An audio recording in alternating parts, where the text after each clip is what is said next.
அஸ்ஸலாமு அலைக்கும். நபிகள் நாயகம் ஸல்லல்லாஹு அலைஹி வஸல்லம் அவர்களுடைய வாழ்க்கையில் நடந்த சில சம்பவங்களை இப்போது நாம் பார்க்கலாம். நபிகள் நாயகம் ஸல்லல்லாஹு அலைஹி வஸல்லம் அவர்கள் மக்காவிலே இருக்கும் பொழுது அவர்களோடு 6 தோழர்கள் அமர்ந்திருக்கிறார்கள். சஅத் இப்னு அபி வக்காஸ், சொர்க்கவாசி என்று நற்செய்தி சொல்லப்பட்ட சஅத் இப்னு அபி வக்காஸ் என்ற ஒரு தோழர், இப்னு மஸ்ஊத் ரலியல்லாஹு அன்ஹு அவர்கள், பிலால் ரலியல்லாஹு அன்ஹு அவர்கள், அம்மார் ரலியல்லாஹு அன்ஹு அவர்கள், சுஹைப் ரலியல்லாஹு அன்ஹு அவர்கள், ஹப்பாப் ரலியல்லாஹு அன்ஹு அவர்கள் ஆகிய 6 பேர் நபிகள் நாயகம் ஸல்லல்லாஹு அலைஹி வஸல்லம் அவர்களோடு அமர்ந்திருக்கிறார்கள்.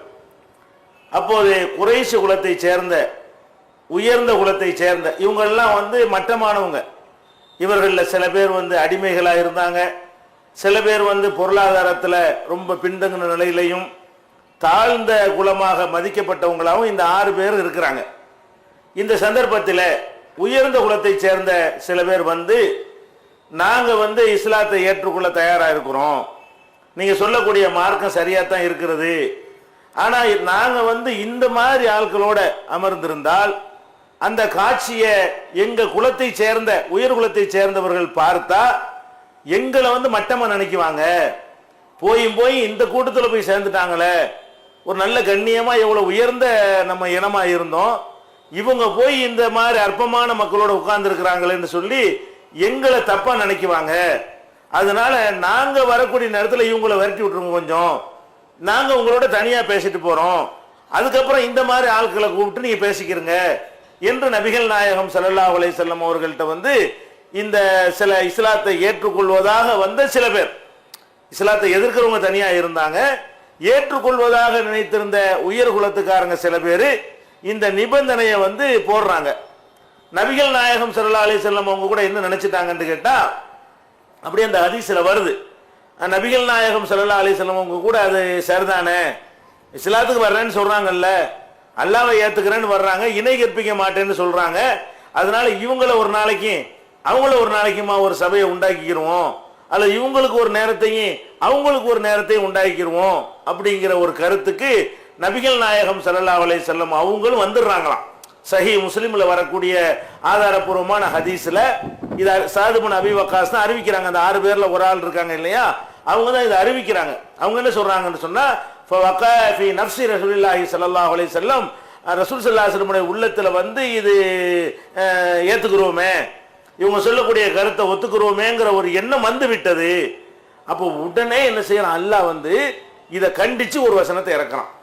வலா தத்துரிதில்லதீன யதுஊன ரப்பஹும் பில் கதாயித்தி வல் அஷி, காலையிலையும் மாலையிலையும் அல்லாஹ்வையே பிரார்த்தித்துக் கொண்டிருக்கிறாங்களே அவங்கள நீ விரட்டி விடாதே. நீ யாரை விரட்ட போற, உன்னோட இருக்கக்கூடியவங்க இந்த அற்பமானவர்கள் அவங்க சொல்றாங்க, அதுக்காக நீ இவங்களை விரட்டி விட்டுருவீங்களா, அவர்களை விரட்டிடாதே. நீ விரட்டுன்னு சொன்னா தத்துருதகும் தக்கூன மினல் ஸாலிமீன், நீ பயங்கர அநியாயக்கார லிஸ்ட்ல சேர்ந்துருவ என்று நபிகள் நாயகம் ஸல்லல்லாஹு அலைஹி வஸல்லம் அவர்கள் நல்ல எண்ணத்துல, அவங்க அந்த சாதி உயர்வு பார்க்கிறவங்களா, ஏற்றத்தாழ்வ மனசார ஏற்றுக்கொள்ளக்கூடியவங்களா நிச்சயமா இல்ல. ஆனா நபிகள் நாயகம் ஸல்லல்லாஹு அலைஹி வஸல்லம் அவர்கள் எதனால இந்த ஒரு காம்ப்ரமைஸ்க்கு வரலாம்னு நினைச்சாங்கன்னு சொன்னா, முதல்ல கொள்ளைக்கு வந்துட்டேன், இந்த மாதிரி எத்தனை பேர் இருப்பாங்க, அவங்க தௌஹீதை ஏத்துக்கிட்டா போதும், கொள்ளைக்கு வந்துட்டா போதும், மற்றதெல்லாம் பின்னாடி சரி பண்ணிக்கிறலாம் என்கிற எண்ணத்துல தான் செஞ்சிருப்பாங்களே தவிர, இவங்க எல்லாம் பிறப்பால வசந்தவங்க, இவங்களெல்லாம் மட்டமானவங்க நினைச்சா செஞ்சிருப்பாங்க? நிச்சயமா அவங்க கடுகளவு கூட அவங்க உள்ளத்துல இருந்திருக்காது. ஏதோ தீனை வளர்க்கறதுக்கு கொஞ்சம் அட்ஜஸ்ட் பண்ணா கொஞ்சம் நல்லா இருக்குமே அப்படின்னு அவங்க மனசுல என்ன செய்யுது, லேசா படும் பொழுது அல்லாஹ் என்ன பண்ணிட்டான், அந்த அட்ஜஸ்ட்மெண்ட்டுங்க கிடையாது, முழுசா ஏத்துட்டு தான் வரணும், இல்லைன்னு போய்கிட்டே இருக்க வேண்டியதான். அவங்க விரும்புற மாதிரி கொஞ்சத்தை வளைஞ்சு கொடுத்து, அப்படி வளைஞ்சாதான் நான் தௌஹீதுல இருப்பேன், அந்த வளைஞ்சாதான் நான் ஒரு கொள்கையில வருவேன், இன்னதெல்லாம் நீங்க விட்டுட்டா தான் நாங்க இதுல இருப்போம் அப்படின்னு நீங்கள் வருவீர்களேயானால் எங்களுக்கு தேவையில்லை, போய்கிட்டே இருங்க. இஸ்லாம் எது உங்களுக்கு முன்வைக்கப்படுகிறது அதை முழுசா ஏற்றுக்கொள்ள வேண்டுமே தவிர நீங்க அதில் கரெக்ஷன் பண்ணக்கூடாது. அல்லாஹ் தரக்கூடிய மார்க்கத்தில் நம்ம திருத்தம் பண்றதுக்கு நினைச்சோன்னு வைங்க, அது அல்லாஹ்வுக்கு பிடிக்காது. திருத்தக்கூடியவர் அல்லாஹ்வுடைய ரசூலா இருந்தாலும் சரி, திருத்தலாம் நினைத்தவர்கள் நபிகள் நாயகம் ஸல்லல்லாஹு அலைஹி வஸல்லம் அவங்களா இருந்தாலும் சரிதான், திருத்தம் பண்றதுக்கு உங்களை நாங்கள் அனுப்பல, சொல்வதை எடுத்து சொல்வதற்கு தான் அனுப்பியிருக்கிறோம். நாம என்ன சொல்கிறோமோ அதை மக்கள்கிட்ட நீங்க எடுத்து சொல்லணுமே தவிர சூழ்நிலைக்கு தகுந்தவாறு இப்படி சொல்றாங்க இப்படி வச்சுக்கிறோம் அப்படி சொல்றாங்க, அப்படி வச்சுக்கிருவோம், அது உங்களுக்கு கிடையாது என்று நபிகள் நாயகம் ஸல்லல்லாஹு அலைஹி வஸல்லம் அவர்களை வந்து கண்டிக்கிறான் அல்லாஹ். அதுல அல்லாஹ் சொல்றான், மாமின் ஹிசாபிக்கு அலைஹி மின் செய்யின். இவங்க வராட்டி உன்னை நான் கேள்வி கேட்க போறேனா? அல்லாஹ் கேட்கிறான், இவர்களை பற்றி விசாரணை உனக்கு வருமா? ஏன் அவர்கள் நீ அட்ஜஸ்ட் பண்ணவில்லை, நீ ஏன் அவர்களை சேர்த்துக்கொள்ள நான் கேட்க போறேன், உன்கிட்ட கேட்பானா? உனக்கு அவர்களை பத்தி கேள்வியே வராது, சொன்னதை சொல்லிக்கிட்டே இரு, முழுசா ஏத்துட்டு வந்தா சேர்த்துக்கிட்டே இரு, வரலன்னா போய்கிட்டே இருக்கட்டும், இதை பத்தி நான் உன்கிட்ட கேள்வி கேட்க போறேனா என்று அல்லாஹ் ரப்புல் ஆலமீன் வந்து கடுமையான ஒரு வார்த்தைகளை பயன்படுத்தி இந்த இடத்துல நபிகள் நாயகம் ஸல்லல்லாஹு அலைஹி வஸல்லம் அவர்கள் அநியாயக்காரராயிருவாங்கறான். விரட்டுன இவங்க வேணும், அவங்களுக்கு வேற சபை, நீ தனியா இருந்துக்கிறங்க, நான் முக்கியமான நாட்டை பேசிக்கிட்டு இருக்கிறேன், சாதாரண நாள்ல வெளியே நில்லுங்க என்கிற மாதிரி ஒரு நிலைப்பாட்டை நீ எடுத்தால் நீ ஒரு அநியாயக்கார ஆளு, அந்த லிஸ்ட்ல நான் சேர்த்துருவேன்னு சொல்லி அல்லாஹ் வந்து கடுமையாக கண்டிக்கிறான். அப்ப இதுல என்ன விளங்குறோம்? எவ்வளவு நெருக்கமான இடத்துக்கு ஒரு மனிதர் சென்றாலும் சரி, அல்லாஹ் என்ன சொல்றான் அதை செய்யக்கூடிய அடிமைகளாக இருக்கணுமே தவிர அவங்க வந்து சட்டம் வகுக்கக்கூடியவர்களாகவோ நினைச்சதெல்லாம் செய்யக்கூடியவர்களாகவோ அல்ல அவங்க எதையாவது விரும்பி விட்டால் அல்லாஹ் வளைஞ்சு கொடுக்கக்கூடிய நிலையாகவோ இஸ்லாத்துல கிடையாது.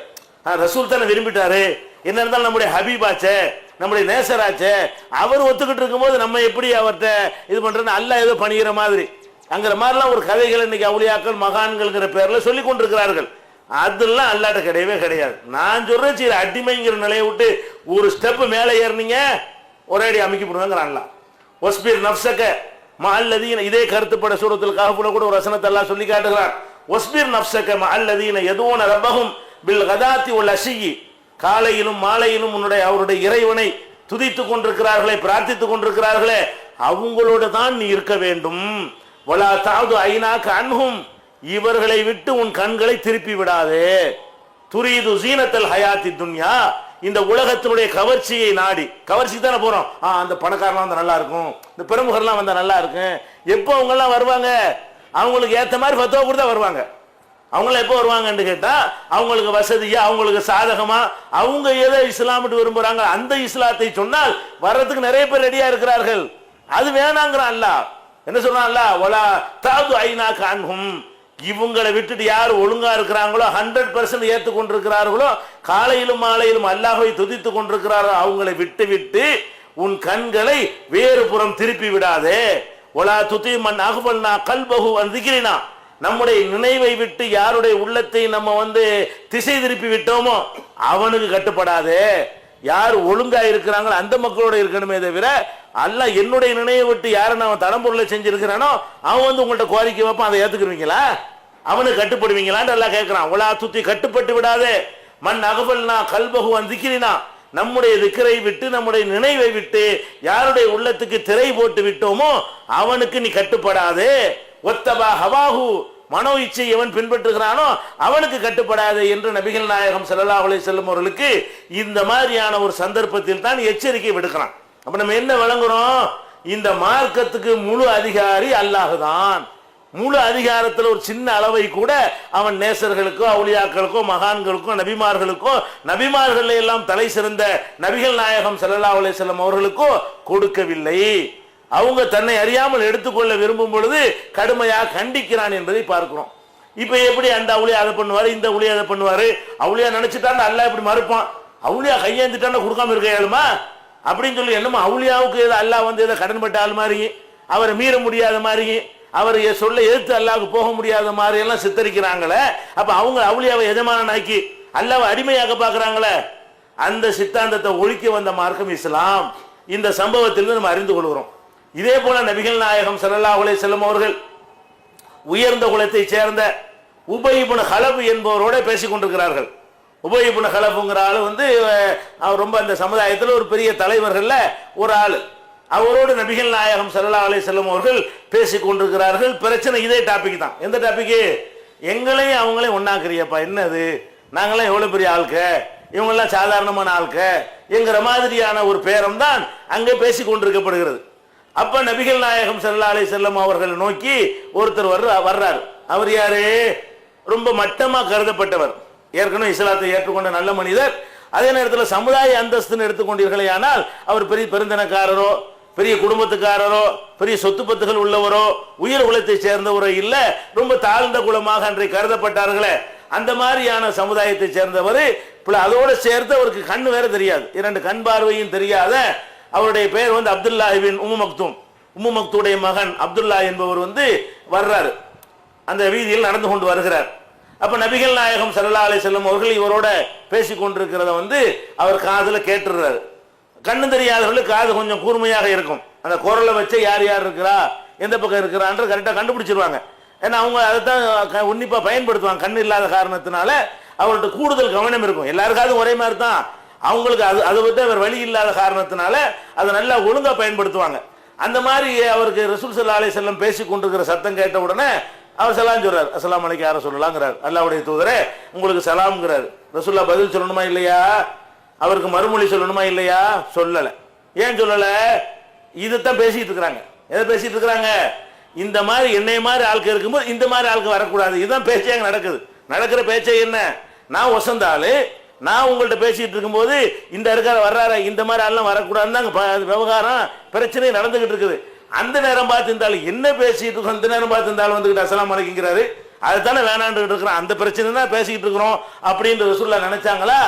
கட்டுமையான கோபம். எந்த அளவு கோபம்னா மூஞ்சிலாம் கட்டுக்கடுப்பாயிருச்சு. கோபத்தில் கடுப்படுப்பாவும்ல, கோபமா இருக்கும்போது இயற்கையாக இருக்கிற அந்த செழிப்புலாம் மாதிரி ஒரு மாதிரியான நிலைக்கு மூஞ்சி மாறிடும் இல்லையா, அந்த கட்டுக்கடுப்பான நிலைக்கு ஆளாயிட்டாங்க. நல்ல வேளைக்கு அவர் கண்ணும் தெரியாதனால தெரியல. அவர் கண்ணும் தெரியாத காரணத்தினால ரசூல் ஸல்லல்லாஹு அலைஹி வஸல்லம் முகத்தில் ஏற்பட்ட மாறுதல் அவருக்கு பார்க்க முடியல. ஆனா அவன் பார்த்துட்டு இருக்கானே, அல்லாஹ் பார்த்துட்டு இருக்கானே இல்லையா? அல்லாஹ் என்ன பண்றான்?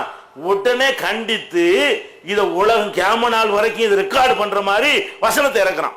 கியாம நாள் வரைக்கும் இந்த குர்ஆன்ல இந்த வசனம் இருக்கும். அந்த வசனத்தின் மூலமா என்ன செய்யறான்? அந்த குருடருக்கு அதை சொல்றான். குருடர்கிட்ட தப்பா நடந்து கொண்டதையும் ரெக்கார்டு பண்றான் அல்லாஹ்.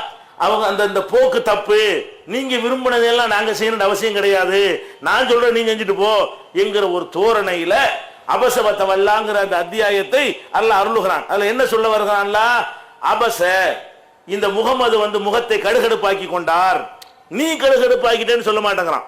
அது அபசண்டா இவர் கடுகடுப்பாக்கினார்னு அர்த்தம், அபஸ்தான்னு சொன்னா நீ கடுகடுப்பாக்கினான்னு அர்த்தம். நேரடியா கூட கண்டிக்காம அவ்வளவு கோபத்தை காட்டுறான். ஒரு மனிதனுக்கு அதிகமா கோபம் வருமா என்ன செய்வோம்? முன்னிலையா பேசாம படற்கையா பேசுவோம். தலைக்கு மேல வளர்ந்துட்டார்ல அப்படிதான் இருப்பாரு அப்படிங்கிறது. தலைக்கு மேல வளர்ந்துட்டீங்கன்னு அப்படி சொல்லாம கோபம் ஜாஸ்தியான செய்வோம், ஏதோ 3வது நபர்கிட்ட பேசுற மாதிரி பேசும் பொழுது கோபம் அதிகம், அதிருப்தி அதிகம் அப்படின்னு சொல்லி எல்லா மொழிகளிலும் இருக்கிறது. அல்லாஹ் என்ன சொல்றான்னு கேட்டா, நபிகள் நாயகம் ஸல்லல்லாஹு அலைஹி வஸல்லம் அவர்கள் கடுகடுப்பான விஷயத்தை அவங்களுக்கு தான் அந்த வசனத்தை இறக்குறான். நீங்க கடுகடுப்பா போனீங்க என்று சொல்லாம ஏதோ 3வது ஆட்ட பேசுற மாதிரி இவர் கடுகடுத்து விட்டார், அலட்சியப்படுத்தி விட்டார். அஞ்சாஹுல் அமா, ஒரு குருடர் வந்த போது, ஒரு கண்ணும் தெரியாதவர் வந்த பொழுது இவர் முகத்தை சுளித்து விட்டார், அலட்சியப்படுத்தி விட்டார்னு சொல்லி அந்த வசனத்தை அந்த சூறாவை என்ன செய்யறான்? ஆரம்பிக்கிறான். ஆரம்பிச்சு போக போக பாத்தீங்கன்னா அந்த அல்லாஹ்வுடைய அந்த கண்டனம் வேகம் அதிகரிக்குது. சாதாரணமா சொல்லிட்டு வர்ற மாதிரி இருக்கு, போக போய் என்ன இருக்கு? கடுமையான அந்த வார்த்தைகள் ரொம்ப வீரியத்தை கொடுத்து என்ன செய்யறான்? நீ எப்படி வந்து நீ விரட்டுறவர அம்மாமன் ஜாக யஸா வஹுவ யக்ஷா ஃபஅன்த அன்ஹு தலஹா, ஒருத்தர் வந்து அல்லாஹ்வை பயந்து என்னைய பயந்து ஓடடி வர்றாரு. இந்த கண்ணு தெரியாத ஆள் இருக்காரு, யார் அவரு? எனக்கு பயந்தவரு, என்னை அஞ்சி உன்னை நோக்கி ஓடோடி வருகிறார். ஃபஅன்த அன்ஹு தலஹா, அவரை வந்து நீ அலட்சியப்படுத்துற. என்னை பயந்தவர் தானே அவரு, என்னை பயந்து தானே உன்னை தூதரை ஏத்துக்கிட்டாரு, அதை மதிச்சு தானே உங்ககிட்ட வர்றாரு. அப்ப என்னை பயந்து ஒருத்தர் வருகிறார், ஒரு குருடர் வர்றாரு.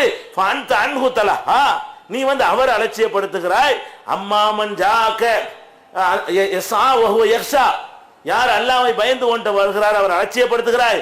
அம்மாமன் இஸ்தக்னா, யாரு அலட்சியப்படுத்துகிறானோ அவன் மார்க்கத்தை அலட்சியப்படுத்துறான், இஸ்லாத்தை அலட்சியப்படுத்துறான், மார்க்கத்தை வளைக்க நினைக்கிறான், முழுசா ஏத்துக்கிற மாட்டேங்கிறான்.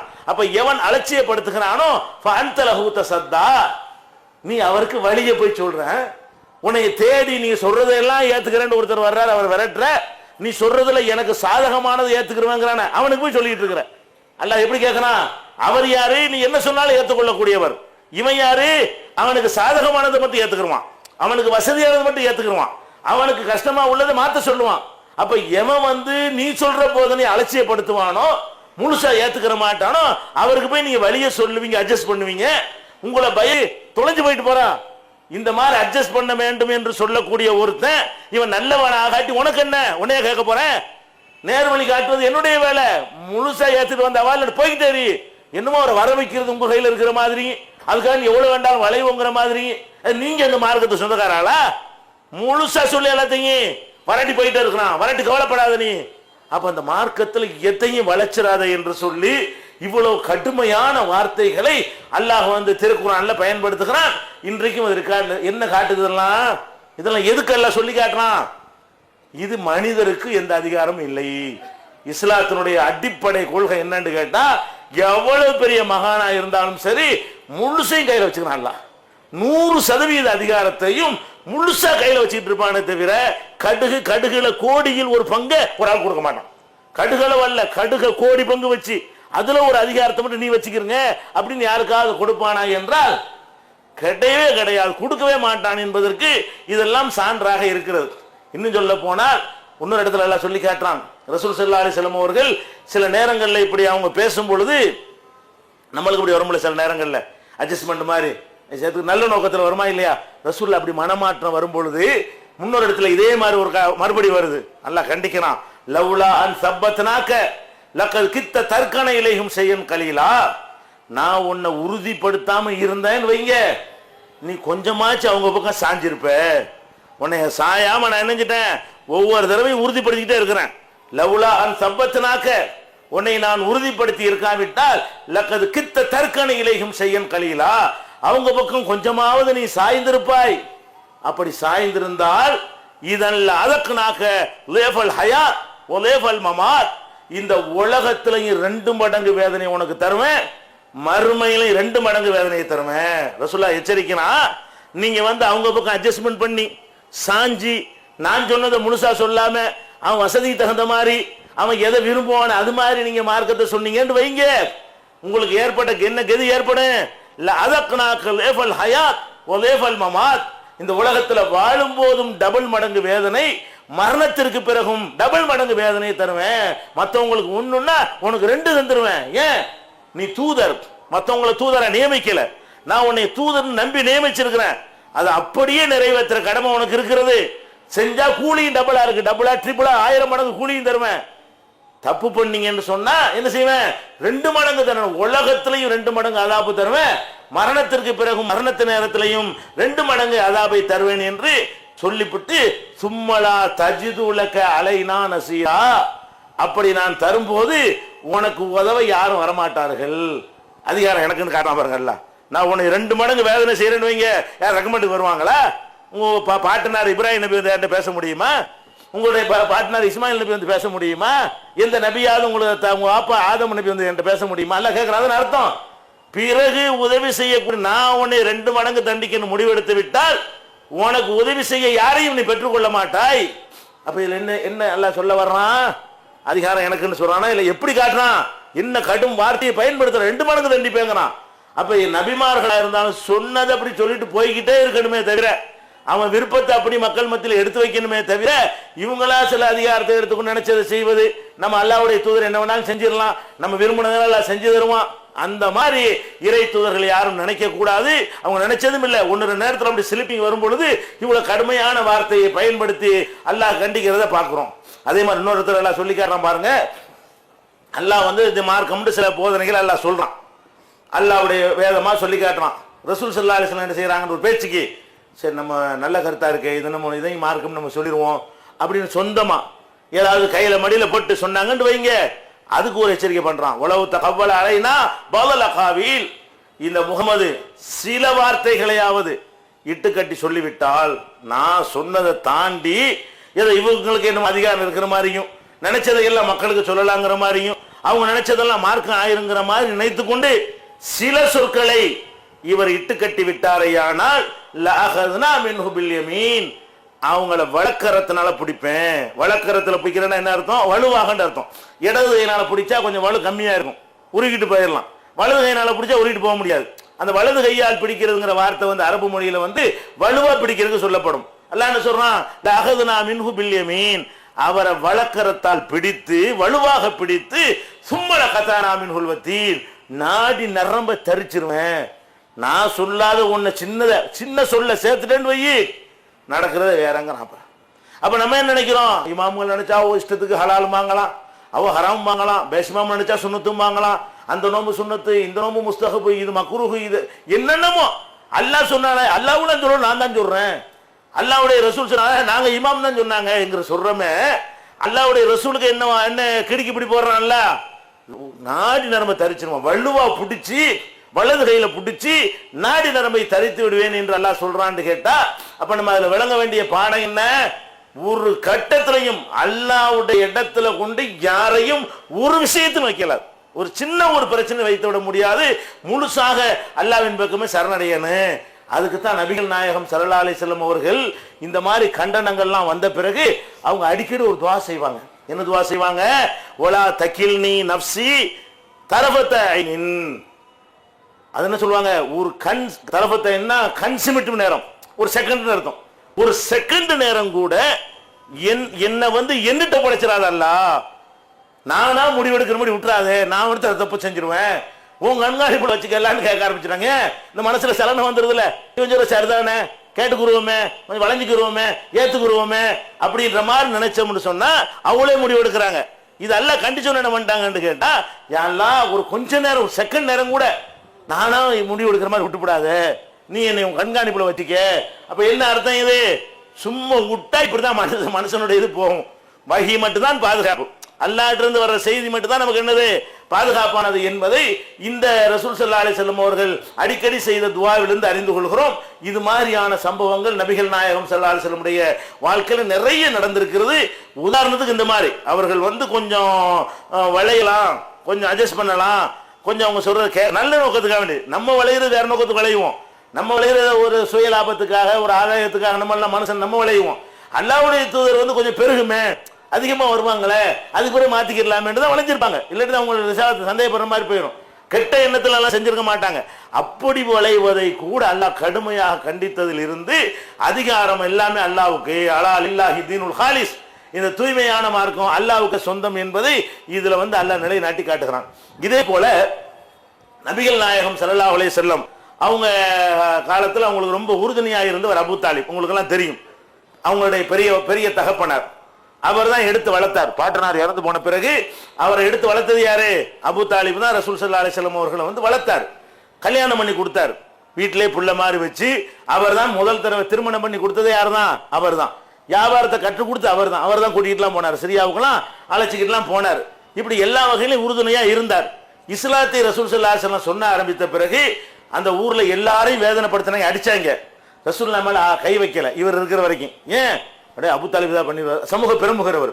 அபூ தாலிப் ஒரு மக்களால் அதிகமாக மதிக்கப்படக்கூடிய ஒரு மனிதராக இருந்ததுனால, அப்படியே அபூ தாலிப் இருக்கார கை வச்சு விடாது, இந்த மேல கை வைக்காதீங்க, அவருக்கு பின்னாடி இருக்கிற ஆள்களை பார்த்து பார்த்து அடிங்க அப்படின்னு சொல்லி நபிகள் நாயகம் ஸல்லல்லாஹு அலைஹி வஸல்லம் மட்டும் அவர் இருக்கிறவங்க கை வைக்காம விட்டாங்க. அப்படி பக்கபலமாக இருந்தார். எவனாவது கையை வச்சிங்கன்னா நடக்கிறது வேறென்று ஒரு எச்சரிக்கை பண்ணா எப்படி இருக்குமோ அந்த மாதிரி அந்த சமுதாயம் அபூ தாலிபுக்கு பயந்தது.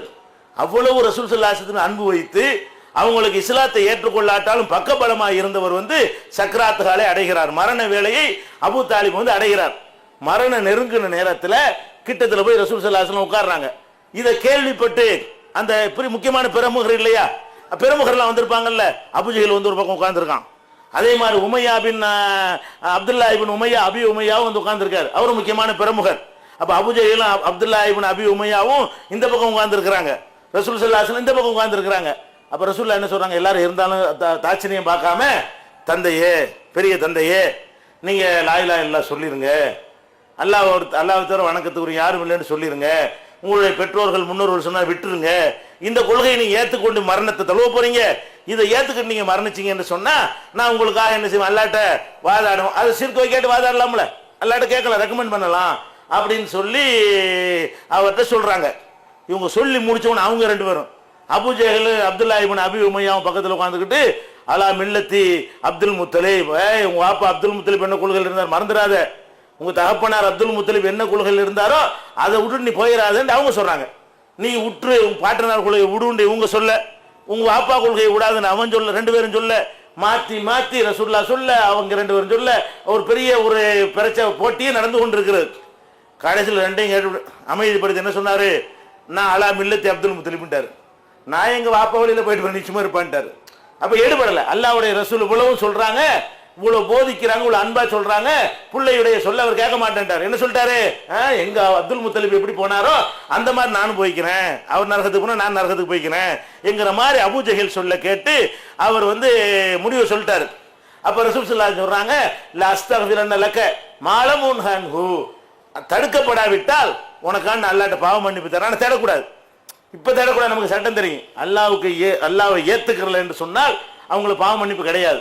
ஷிர்க் வச்சாங்கன்னு சொன்னா அவங்களுக்கு பாவ மன்னிப்பு கிடையாது. இவர் தான் டிக்ளேர் பண்ணிட்டாரு மாட்டேன்னு. ஏத்துக்கிறேன்னு சொன்னா பாவ மன்னிப்பு கேட்கலாம், அதெல்லாம் முடியாது. அல்லாஹ்வை ஏத்துக்கிற முடியாதுன்னு சொல்லிவிட்டாரு. அல்லாஹ் மட்டும்தான் இறைவன்கிற ஏத்துக்கிற மாட்டேன்னு சொல்லிட்டாரு. அப்ப ரசூலுல்லாஹ் இதை சொன்ன உடனே ஒரு வசனம் வருது. உடனே அங்களுக்குள்ள எல்லாம் கண்டிக்கிறான். எனது பாவ மன்னிப்பு தேடுவீங்களா? யாருக்கு? நான் யாருக்கு பாவ மன்னிப்பு இல்லைன்னு சொன்னா அவர் பாவ மன்னிப்பு நீங்க தேடுவீங்களான்னு அல்லாஹ் என்ன செய்யறான்? உடனே அந்த ஸ்பாட்ல வச்சுக்கிட்டே அல்லாஹ் என்ன செய்யறான்? மா கானலின் நபியி வல்லதீன ஆமனு யஸ்தக்ஃபிரு லில் முஷ்ரிக்கீன வலவ் கானு உலி குர்பா. எவ்வளவு சொந்தக்காரங்களா இருந்தாலும் சரி, நபிக்கும் அனுமதி இல்லை, மற்ற மூமின்களுக்கும் அனுமதி இல்லை. அல்லாஹ்வுக்கு இணை கற்பித்தவர்களுக்கு பாவ மன்னிப்பு தரக்கூடாது. அல்லாஹ்வுக்கு இணை கற்பித்தவங்களுக்கு பாவ மன்னிப்பு தேடுற உரிமை, ரைட்டு உனக்கும் இல்லை, உன் உம்மத்துக்கும் கிடையாது அப்படின்னு அல்லாஹ் என்ன செய்யறான்? பாவ மன்னிப்பு தேடுவேன்னு சொன்னாங்கல்ல, அதை உடனே கண்டிக்கிறான். அவர் மூத்தா போயிட்டார். இதை சொல்லி முடிச்சோன்னு நினைச்சிட்டாரு, அவர் மரணித்து விட்டார். மரணித்த உடனே கவலை. என்ன கவலை? யார் யாரெல்லாம் வர்றாங்க, எந்தெந்த ஊர்க்காரங்கள்லாம் வர்றாங்க, அரைகுறைய அரபு மொழி தெரிஞ்சவங்க எல்லாம் கூட நம்ம இதை புரிஞ்சுக்கிட்டு சிலாத்துக்கு வந்துடுறாங்க. வெளிநாட்டுல இருந்து வந்தவங்க எல்லாம் சிலா தழுவிடுறாங்க. இவர் வரமாட்டேன்ட்டாரு, நம்ம பெரிய தகப்பனார் வந்தா எவ்வளவு நல்லா இருக்கு இந்த மனசுல ரொம்ப கவலைப்பட்டு நரகத்துக்கு போயிட்டாரு வேதனைப்படுறாங்க. ரொம்ப கவலைப்பட்டோன்னு அல்ல அடுத்த வசனத்தை இறக்குறான். இன்னகலா தஹதீமன் அஹபப்த, முகமதே நீ விரும்பின ஆளுக்கெல்லாம் நேர்வழி கொண்டு வர முடியாது. வலாக்கின் அல்லாஹ், இதுக்கு எது கவலைப்படுற? என்னமோ நேர்வழி கொடுக்குற உங்க கையில இருக்குது, என் கையிலப்பா இருக்குது. நீ என்ன போட்டுட்டு நீ போய் சொல்லி கேட்கலன்னு நீ கவலைப்பட்டு இருக்கிற. இன்னகலா தஹதீமன் அஹபப்த, நீ விரும்பின ஆளுக்கு நேர்வழி காட்ட முடியாது. வலாக்கின் அல்லாஹ் யஹ்தி மன் யஷா, அல்லாஹ்வையே நான் யாருக்கு விரும்புகிறேனோ அவருக்கு நான் தான் நேர்வழி காட்டுவேன். நீ உனக்கு அந்த ரைட்டு இல்லை, நீ கவலைப்படக்கூடாது. நீ கவலைப்பட்டா என்னமோ உன் கையில அந்த ரைட் இருக்கிற மாதிரி ஆகுது. கவலைப்படக்கூட விட மாட்டேங்கிறான். எதுக்கு? பாப்பா வராம போயிட்டாரா, இப்படி போயிட்டாரா, உன் கையில இருக்குது, உன் அதிகாரத்துக்கு உட்பட்ட விஷயமா இது, என்ன நீ என்ன இந்த அதிகாரத்தில் கையில் எடுக்கிறேன்னு சொல்லிட்டு உடனே அதையும் எல்லாம் கண்டிக்கிறான். நம்ம என்ன நினைக்கிறோம்? அந்த அவளை அப்படி கையை பிடிச்சா அப்படி நம்மளை நேர்வழி கொண்டு வந்துருவாரு, அவர் பார்த்தாலே நம்ம ஹிதாயத்து கிடைச்சிடும், அப்படி முறியது வாங்கினாலே போதும், அவர் கிட்டத்தில் உட்கார்ந்தாலே போதும், அவர் வச்ச சாப்பாட்டை சாப்பிட்டு வச்சது மிச்சம் சாப்பிட்டாலே போதும், நம்ம நேர்வழி கிடைச்சிருமா, நம்ம உள்ள அப்படி பக்குவமாயிருமா, நம்ம நேர்வழிக்கு. இதெல்லாம் சொல்றாங்களே, அல்லாஹ்வுடைய ரசூல் பெரிய வாப்பாக்கு சொல்லி நேர்வழி வரல, கிட்டத்தில் உட்கார்ந்து சொல்லி நேர்வழி வரல, எந்த தோல்லதிக்கு வளர்த்தார எவ்வளவு டச் பண்ணாங்க, தொட்டாலே வந்துருங்கிறீங்களா? அபூ தாலிப் ரசூலுல்லாஹ் தொட்டதை விட நீங்க உங்க ஷேகுமார்களை தொட்டிருப்பீங்களா? அபூ தாலிப் லட்சம் தடவை தொட்டிருப்பாரு, ரசூல் ஸல்லல்லாஹு அலைஹி வஸல்லம் அவர்களை லட்சம் தடவை தொட்டிருப்பாரு. அவர் வளர்க்குற காலத்துல அல்லாஹ்வுடைய ரசூலான பிறகு எத்தனை தொட்டிருப்பாரு? தொட்டவன் நேர்வழி வந்துருமா, பட்டவன் நேர்வழி வந்துருமா, பார்த்தா நேர்வழி வந்துருமா, சொன்னா நேர்வழி வந்துருமா, கிட்ட உட்கார்ந்து நேர்வழி வந்துருமா? யாருக்கு நேர்வழி வரும் என்று அவன் டிசைட் பண்ணுகிறானோ அவருக்கு நேர்வழி வரும் அப்படின்னு சொல்லி டிக்ளேர் பண்றான்னு சொன்னா எப்படிப்பட்ட வழிகேட்டில் நம்ம எல்லாம் போயிட்டு இருக்கணும் விளங்குதா? முரீதுண்டு, பீருண்டு, ஷெய்குண்டு, தரிக்காண்டு, காதலியா, சாதலியா, நக்ஷபந்தியா, சிஸ்தியான்லாம் போறோமே, நம்மளை பக்குவப்படுத்திடுவாங்க, நம்ம உள்ளத்தை பண்படுத்திடுவாங்கன்னு நினைக்கிறோமே. அல்லாஹ்வுடைய ரசூலுக்கு அந்த அதிகாரம் இல்லைன்னா இவங்களுக்குலாம் இருக்குமா? சிந்தித்து பார்க்க வேண்டும். அப்ப இது மாதிரியாக மனிதர்களை மகான்களாக, நான் சொல்றேன் கன்ஃபார்ம் மகான், நீங்க சொல்ற ஷேக்லாம் மகான்லாம் கிடையாது, சேத்தாவா இருப்பானுவோ. நான் சொல்லக்கூடியதெல்லாம் நிச்சயமாக மகான் என்று அல்லாஹ் யாரை பற்றி உறுதி செய்து விட்டானோ அந்த மகான்களை இந்த நிலையில் வைத்திருக்கிறான் என்பதை பார்க்கிறோம். இது போல இன்னும் பல சம்பவங்கள் மூலமாக அல்லாஹ் இந்த ஏகத்துவத்தை நிலைநாட்டுகிறான். அதை இன்ஷா அல்லாஹ் அடுத்தடுத்த வரங்களை பார்ப்போம்.